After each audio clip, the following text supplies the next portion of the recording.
Hello students, we will continue with the next words called as archaea. Archaea is nothing but archaebacteria. So this archaebacteria is nothing but a primitive, ancient, microscopic organisms. So here this archaebacteria is nothing but ancient, primitive, microscopic organisms, and this archaebacteria do not have peptidoglycans in the cell wall, or it lacks peptidoglycans in the cell wall, and they are present in all the extreme environmental conditions. So archaebacteria are present in extreme environmental conditions, and they are of three types. The first one is methanogens. So the methanogens are nothing but the archaebacteria lives in the marshy areas. It lives in the marshy areas. Now, methanogens are also present in the gut of ruminant cattle. It is present in the gut of ruminant cattle. So the word ruminant is nothing but here the cattle feeds on the grass. So when the animal is in leisure, it takes back the grass and keep on chewing. So such type of stomach from where the food can be taken back to the mouth and keep on chewing, they are called as ruminating. So here the gut of ruminating stomachs of cattle, the methanogens are being present. They help in the synthesis of methane. And this methane is used in biogas. We know that there is a presence of cow dung. This cow dung is used in biogas for the extraction of methane. So this is about methanogens. Now we go for the second one called as thermoacidophils. The word thermoacidophils, it is nothing but a bacteria, archaebacteria, lives in the hot springs. It lives in the hot springs, hence it is called as thermoacidophils. Now we go for the third one called as halophils. So halophils are nothing but the archaebacteria lives in the saline water. So all these are nothing but archaebacteria. Now we'll step into the next one. So we'll continue with the next one called as Cyanobacteria. So again, this Cyanobacteria is nothing but blue-green algae. So blue-green algae, it is present in the freshwater, free microscopic organisms. They are filamentous algae. So one of this is nostoc. So this nostoc is present in the freshwater. They are free living and usually they have a filamentous structure. Now we go for the structure of nostoc. The nostoc has spherical shaped cells arranged one after the other. The cells arranged one after the other is called as trichome. I repeat this. The nostoc has a presence of the spherical shaped cells, and the spherical shaped cells arranged one after the other. This is called as trichome. Cells arranged one after the other is called as trichome. The trichome is covered by a sheath. The trichome is covered by a sheath, and this sheath is called as mucilaginous sheath. Here, the trichome is covered by a mucilaginous sheath. Mucilaginous sheath. So once a trichome is covered by a mucilaginous sheath, it is called as filament, or it is called as filamentous algae. It is trichome covered by a mucilaginous sheath is called filament, hence it is called as filamentous algae. Now, in the nostoc, there are many there are many vegetative cells are being present. So here the vegetative cells, here we call this cells as vegetative cells. In the nostoc filament, there are vegetative cells are present which prepares its own food. Now we are talking about, well, in the vegetative cells at the center, at the center there is a presence of colorless granules. Here at the center of the filament or vegetative cells there is a presence of colorless granules, and this is called as centroplasm. I repeat this. At the vegetative cell, in the vegetative cells, there is a presence of colorless granules, and they are called as centroplasm. It is nothing but the DNA. So, when a DNA is present in the granular form, it is called as incipient. It is called incipient DNA. I am going to repeat this. The granular DNA is called incipient DNA, or we use the word primitive DNA. Now, we'll go for the next verse. Towards the margins, towards the periphery of a vegetative cells, there is a presence of colored pigments. Towards the margins, towards the periphery, there is a presence of colored granules, colored pigments are being present. These colored granules, colored pigments present at the periphery is called as centroplasm. I repeat this. In the vegetative cells, towards the margins, periphery, there is a presence of colored pigments. Hence, it is called as chromoplasm. Centroplasm is nothing but incipient. Here it is called as chromoplasm. The word chromo is nothing but colored. Chromo means colored. Here the chromoplasm has the presence of pigments. So one of these is called as a blue pigment, and the blue pigment is called as cyanobacteria. Here, the colored pigments are called as chromoplasm, and here there is a presence of a blue pigment called as cyanobacteria. Along with this, it has a presence of red pigment. The red pigment, the traces of red pigment is present. This is called as phycoerythrin. The red pigment is called phycoerythrin, and there is a presence of green pigment is also present, and the green pigment is called as chlorophyll. Here, the centroplasm has blue pigment, traces of red pigment, and the green pigment. Hence, this algae is also called as blue-green algae. I repeat this. At the periphery margins, there is a chromoplasm which has blue, traces of red pigment, and green pigment is present. They are called as blue-green algae. So these cells are also called as vegetative cells. The meaning of vegetative cells, they prepare their own food. They prepare their own food, that is called as vegetative cells. This is called as vegetative cells. Now, we will go for the next verse. Here and there, as the vegetative cells prepare their food and store in a separate cell. They store in a separate cell, and that cells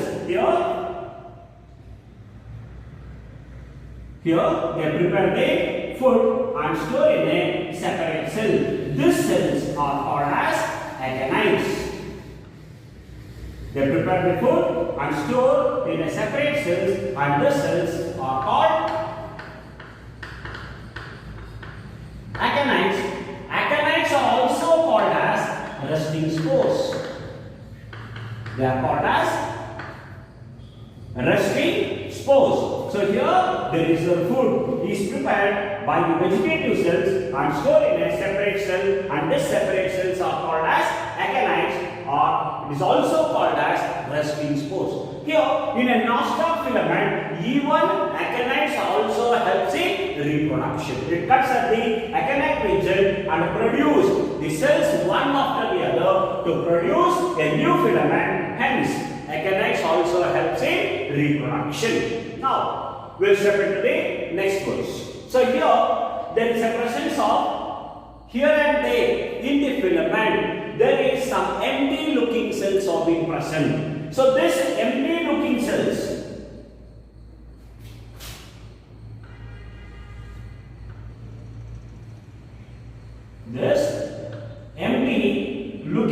are being present, and this empty looking cells are called as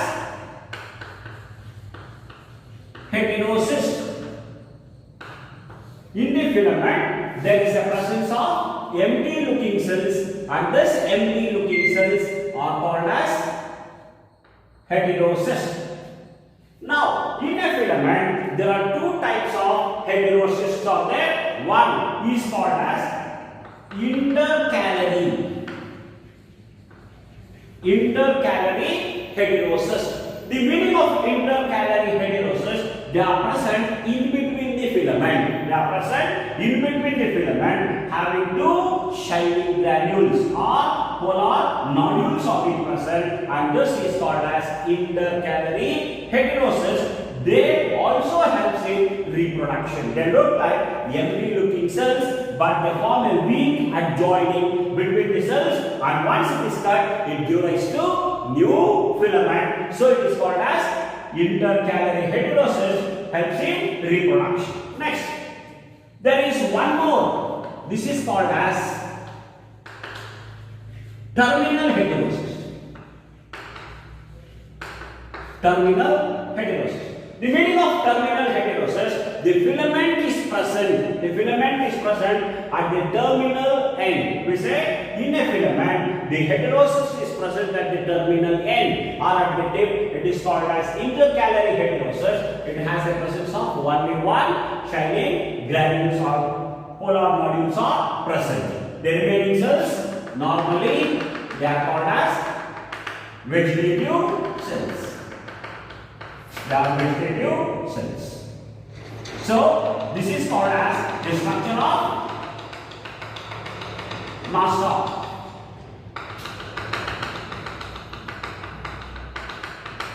So, this is structure of nostoc. Briefly, I'll explain once more. So, here nostoc is nothing but a blue-green algae.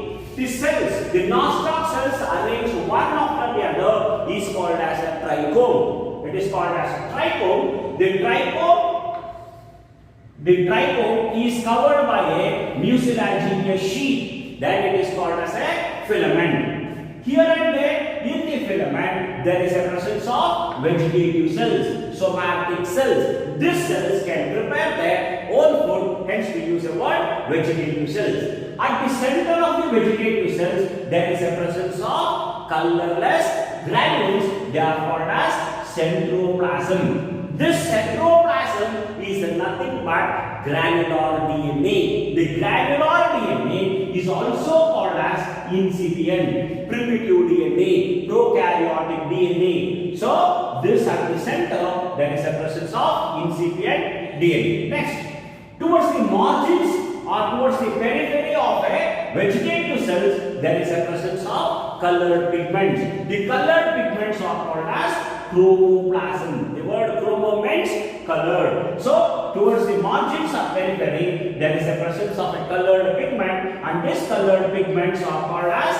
chromoplasts. Here, there is a presence of a blue pigment called as phycocyanin, and the traces of red pigment is also present called as phycoerythrin, and there is a presence of a green pigment called as chlorophyll. So, hence it is called as blue-green algae. In the presence of blue pigment, red pigment and green pigment, they undergo photosynthesis and prepare their own food. That food, the reserve food is stored in a separate cells. Here and there are reserve food materials have been stored, and these cells are called as acanites. So acanites are also called as resting spores. They help in reproduction.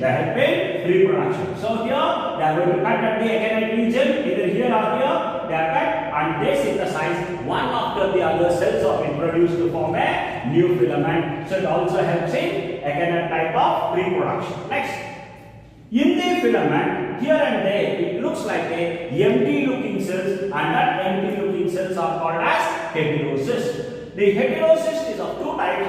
Once it is present in between the filaments, then it is called as intercalated heterosis, with two shining granules or polar granules are being present, and the other one is called as terminal heterosis. It is always present at the terminal, or it is always present at the tip of the filament, that also called as terminal, helps in reproduction. And here there is one more. When a filament is cut into pieces, anywhere, once it is cut into pieces, each piece has a capacity to develop into a new filament. Hence, it is also called as fragmentation type of reproduction. So, fragmentation is also present, acanite is also present, heterosis is also a type of reproduction present in the nostoc. So, this is important. When we go for the other one, this is one called as filamentousness. When a nostoc always occurs in a colonies, they always occurs in a colonies. Here there is a presence of nostoc balls. So occurs in a colonies. So here the outermost layer of a nostoc ball is called as gelatinous sheath. Gelatinous sheath. So this is called as a gelatinous sheath. And inside this, there is a presence of numerous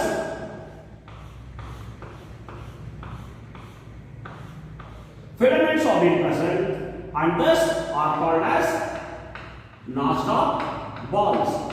So, numerous nostoc filaments helps in the formation of a ball-like structures.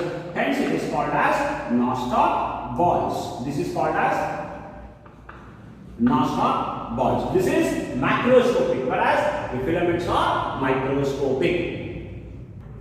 So here there is one more important point under the nostoc. So the nostoc filaments present in the stagnant water or is present in the fresh water, this helps in nitrogen fixation. This is very important.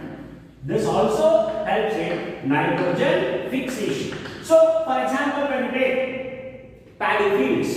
So in a paddy there is a presence of stagnant water, and in this stagnant water the nostocs, blue-green algae are being present. They help in nitrogen fixation. So this is about nostoc. So we go for the next study called as bacteria. So we are going in detail about bacteria. So bacteria is nothing but, as we have already studied about eubacteria. So eubacteria comes under this. So bacteria is a microscopic organism. It is a microscopic prokaryotic organism. So we go in detail. The bacteria, the study of bacteria. The study of bacteria is called as bacteriology. The study of bacteria is called as bacteriology. The bacteria for the first time, discovered by Anton von Leeuwenhoek. So the bacteria was discovered by, for the first time it was discovered by Anton von Leeuwenhoek. He discovered this in the outer coat of pepper grain. So here in a pepper, the outermost layer, outermost coat, he discovered the bacteria. So he has made his own microscope called a crude microscope. In this, he took an outermost coat of a pepper grain and observed. He noticed a small microscopic organisms moving to and fro, front and back. And this person called bacteria has animalcules. So here, and then what we will look, observe microscopic organisms moving front and back, and called this as animalcules. Now, the other person by name Louis Pasteur. So this person is a father of bacteriology and is also called as the father of microbiology. Louis Pasteur, the father of bacteriology, as well as he is the father of microbiology. So this person noticed bacteria in the scum of the teeth. In the scum of the teeth, he noticed bacteria and he named it, coined it as bacteria. So bacteria was coined by Louis Pasteur. Louis Pasteur coined bacteria. So this is nothing but the bacteria. So this person is well known for his work called as pasteurization. He for the first time said that milk should be boiled. Once milk is not boiled, it leads into splitting of milk or lactobacilli grows in it and converts milk into curds. That was mentioned by Louis Pasteur. Now, we'll step into the next one. So, Louis Pasteur is called as father of bacteriology, microbiology, coined bacteria. Now we'll go for the next one, occurrence. Occurrence of bacteria. So the bacteria is present in all the places. There is no space without bacteria. It is present in all the places. So bacteria is called as omnipresent. It is omnipresent, or it is called as cosmopolitan. Cosmopolitan in distribution. So it is present in all the places. It is present in the soil, in the air, water, in all the places the bacteria is present. Now, the bacteria is present in the hot places also. This is important for your need. Bacteria can exist in the hotness till 78 degrees. So here, bacteria can tolerate hotness in till 78 degrees. So when you are taking water for drinking, it should be boiled completely. When you go for half boiling, the multiplication called as binary fission takes place in the water, and that is harmful. So either we should take cold water as it is, or we should boil it completely and take. So that once it is boiled more than 78 degrees, all the bacteria are killed. So that type of hot water is safe for the drinking. Next, bacteria is also present in the cold. It is present in the cold. It can tolerate minus 190 degrees centigrade. So bacteria can tolerate in the cold minus 190 degrees. So it is present in all. Bacteria is also present in humans. So it is present outside the body, inside the body, and all. But inside the human body, there is a presence of large intestine. In the large intestine, there is a presence of bacteria, and this bacteria is called as Escherichia coli, or we use the word E. coli. So this E. coli is present in the large intestine of humans. Large intestine of humans. Now we know that in the humans, cell wall of a plant, cell wall made up of cellulose cannot be digested. But this E. coli helps in digestion of cellulose in the humans in the large intestine. So this is about occurrence. Now we'll go for the next word, shape. So we'll start with the next heading called as shape of bacteria. So here the shape of bacteria is nothing but it has various shapes.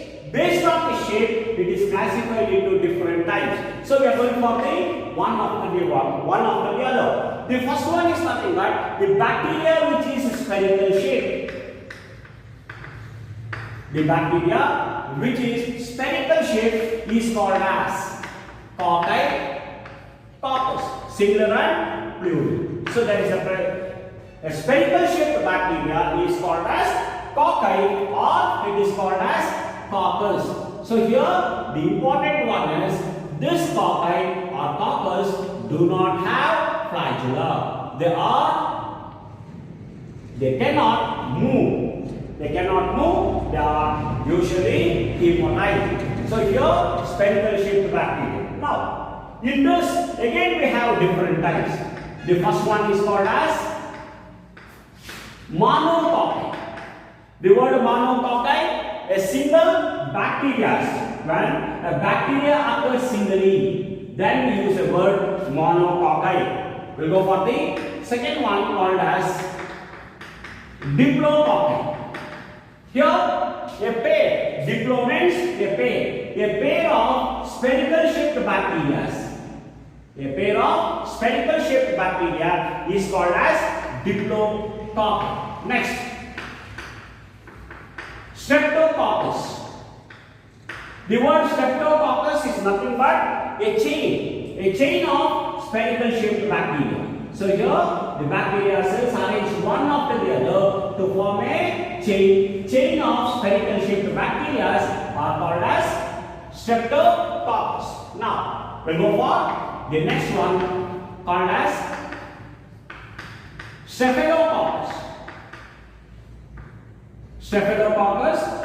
Here, the meaning of staphylococcus, a group of spherical shaped cells. Here, the bacteria cells, they are in the form of a group, mass of spherical shaped cells, and this is called as staphylococcus. Now, we go for the second one. The second one is called as rod-shaped bacteria. So, rod-shaped bacteria are called as bacilli. Or it is called as bacillus. Again singular and plural. Here the bacteria always occurs in the presence of rod shape. So they are elongated and rod shape. This is called as bacilli. Again, bacilli is of different types. The first one is monobacilli. So here the word monobacilli, a single rod-shaped structure is called as monobacilli. The second one is diplobacilli. So diplobacilli is nothing but two rod-shaped structures present. Two rod-shaped structure bacteria are called as diplobacilli. Now the third one is called as streptobacillus. The streptobacillus is nothing but a chain of rod-shaped bacteria are called as strepto. Fourth one is called as parasite. Here, the word parasite is nothing but the bacteria which are present in a mass of bacteria are being present. For example, the bacteria, rod-shaped bacteria arranged one after the other. It is placed one above the other. This type of bacteria are called as parasite. Or the bacteria, there are many bacteria arranged in a zigzag fashion. So they are arranged in a zigzag fashion. This is also called as parasite. So this is about rod-shaped. Now we go for the third one called as coil-shaped. Coil-shaped bacteria is called as spirulum. Spirula or spirulum. This is nothing but coil-shaped bacteria. Here the bacteria may be coiled like this. So here there is a presence of flagella. This is one, or they may be coiled like this. So here the bacteria is coiled. This is one. Or it may be coiled like this. So this is called as spirulum, where there is a presence of coil shape. The fourth one called as comma-shaped bacteria. So comma-shaped bacteria is called as Vibrio. Comma-shaped bacteria is called Vibrio. This is nothing but here the bacteria is being comma-shaped. So here the shape of the bacteria is like this or it is like this. So this is called as a comma-shaped bacteria called as Vibrio. So this is based on the shape of the bacteria. There are different types of bacteria. So we go for the next heading, the size of the bacteria. So the smallest size of the bacteria, smallest size is 0.1 μm. 0.1 μm is the smallest one, and this is nothing but cocci. So the smallest prokaryotic cell is again bacilli, or cocci is the example, not bacilli, it is cocci. Cocci is the smallest prokaryotic cell. Smaller than that is again mycoplasmas are there. So again, when we go for the smallest prokaryotic cell, here there is one more example called as mycoplasmas. Mycoplasmas are nothing but PPLO, pluro pneumonia like organisms. They are called as the smallest. In bacteria, the smallest prokaryotic cell is cocci. When we go for a biggest cell, biggest size is 15 μm. So it is the biggest prokaryotic cell in a bacteria is 15 μm micrometer. Here the example for this is called as spirulum. The coil-shaped bacteria is considered as the biggest. In majority of the books it says 0.1 to 1, or in some of the books it says 10 μm is the biggest, but still 15 μm is present in the spirulum. So this is about the size. Now we go for the next one called as locomotion. So bacteria are classified based on the locomotion or movement. Again we go for this. It is a classification based on the locomotion or locomotory organs, movement. Now again there are different types. The first one is Atrichous. Atrichous bacteria. The word Atrichous, here totally the flagella is absent. The flagella is absent. That is called as Atrichous. Here always Atrichous is nothing but cocci. So the spherical shaped bacteria do not have flagella. So cocci flagellas are cocci bacteria do not move. They are called as Atrichous. Next, we go for the second one called as Monotrichous. Monotrichous bacteria. So in this monotrichous bacteria, there is a presence of single flagella.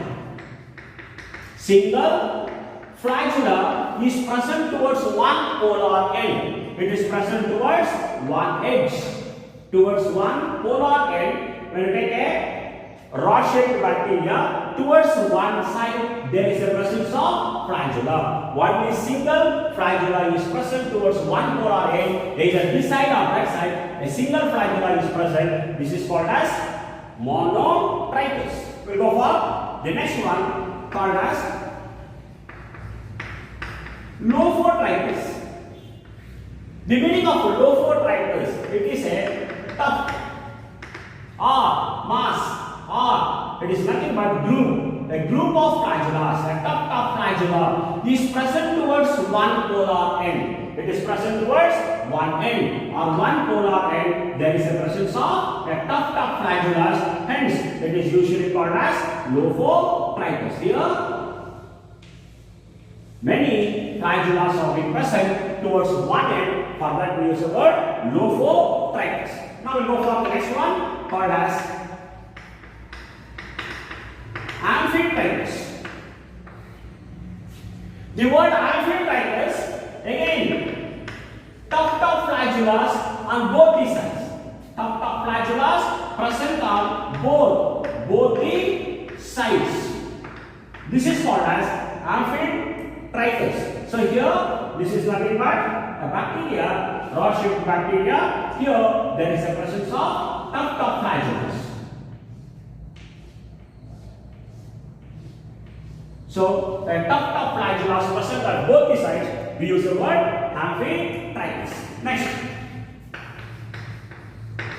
Peritrichus.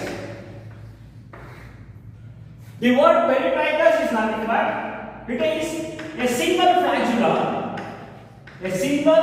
flagella present all over the body. It is present all over the structure, all over the body or structure of an organism. There is a presence of single flagellas, hence it is usually called as Peritrichus.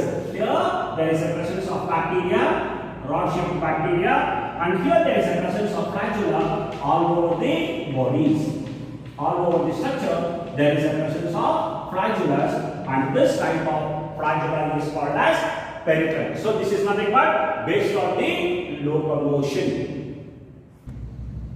So we go for the next heading called as classification of bacteria based on mode of nutrition. Based on the mode of nutrition, again bacteria. So the bacteria, either it can prepare its own food or it depends. Based on that, we are going to discuss about the words. First one, autotrophic bacteria.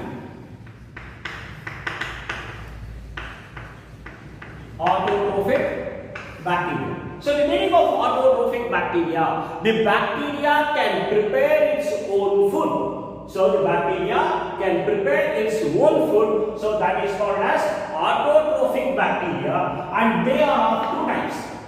The first one is called as photosynthetic bacteria.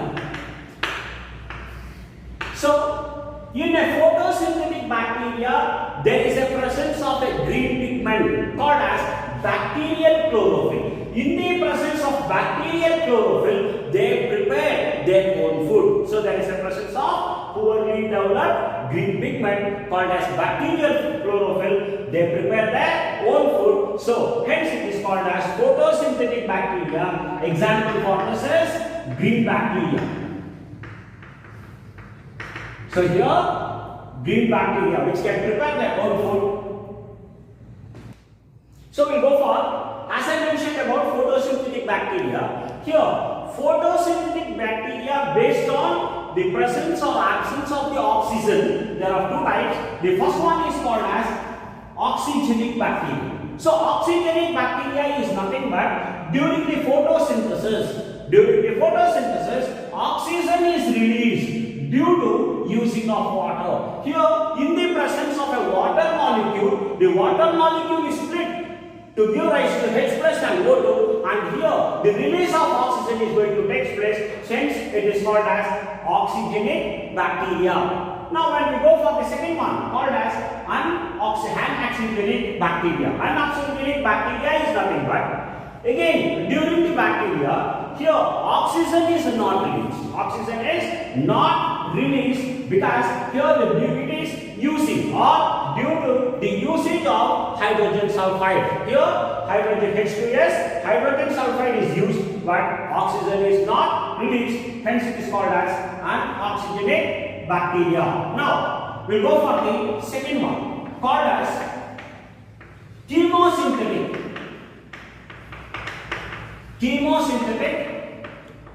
bacteria.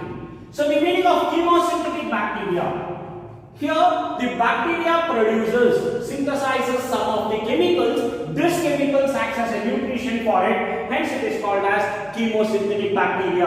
For example, here it produces hydrogen. Hence it is called as hydrogen bacteria. So here Example is hydrogen bacteria, sulfur bacteria, hydrogen, sulfur or phosphorus bacteria. So all these are nothing but the bacteria synthesizes the chemicals and that chemicals is used as a nutrition for it, hence it is called as chemosynthetic bacteria. So I am clarifying one more word about photosynthetic and chemosynthetic. Here the photosynthetic bacteria is nothing but here the photosynthesis takes place in the presence of sunlight. So here the carbon dioxide in the presence of sunlight, the overall during the photosynthesis it produces ATP and NADP H2 in the presence of sunlight, hence it is called as photosynthetic bacteria. I repeat this, photosynthetic bacteria, carbon dioxide is taken and oxygen is given out, is called as photosynthesis. Here it takes place in the presence of light or sunlight, so finally they produce ATP and NADP in the presence of sunlight, so it is called as photosynthesis. When you come back to the chemosynthetic bacteria, here in the presence of carbon dioxide is taken, oxygen is given out, so during photosynthesis. But here the synthesis of ATP and NADP and NADPH2 is synthesized in the presence of a chemicals. For example, when hydrogen is utilized for the synthesis of ATP and NADH2, they are called as hydrogen bacteria. When sulfur is used for the synthesis, it is called as sulfur bacteria, or phosphorus is used for the synthesis of ATP and NADP. Hence, in the presence of chemicals, they are synthesizing ATP and NADP finally, hence it is called as chemosynthetic bacteria. So we go for the second one called as heterotrophic bacteria. So the meaning of heterotrophic, this bacteria cannot prepare their own food. They depend upon other for the food, hence they are called as heterotrophic bacteria. They are of two types. One is called as parasitic. So parasitic bacteria.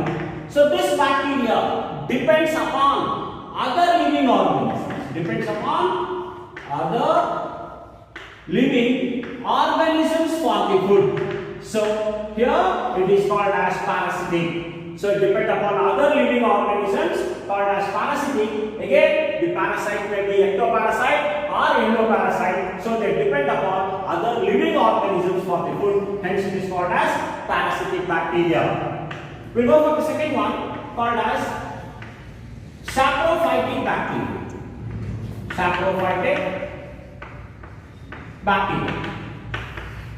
So this bacteria depends upon death. They depend upon death and decay.